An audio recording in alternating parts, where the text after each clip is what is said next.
Bir nəfər dedi ki, İmam Rıza, məni unutma, la tənsini minə dua, məni dualarında unutma. İmam buyurdu ki, unuduram səncə? Dedim, yox, unutmursun, səhv dedim. Elə bildim ki, tapdım da, yəni düz. Dedi ki, yox deyən görüm, necə unutmuram səni səncə? Deyir də, təbii ki, siz imamlar dostlarınızı dua edirsiniz, sizi sevənlər. Mən də onların içində. Dedi, yox, elə deyil, sən düz başa düşmürsən. Bəs necədir? Sən öz qəlbivə bax, deyir. Öz qəlbivə bax. Ürəyindən keçir ki, kaş İmam Rıza mənim üçün bunu istəyərdi, o anda mən onu istəyirəm. Ürəyindən keçəndə.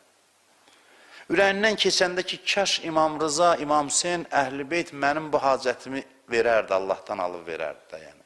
Deyir, elə o anda artıq mən onu istəyirəm. Doğrusu onlar libaslarına büründükdə belə Allah onların gizli saxladıqlarını da, aşkara çıxartdıqlarını da bilir. Həqiqətən də o, kökslərdə olanları bilir.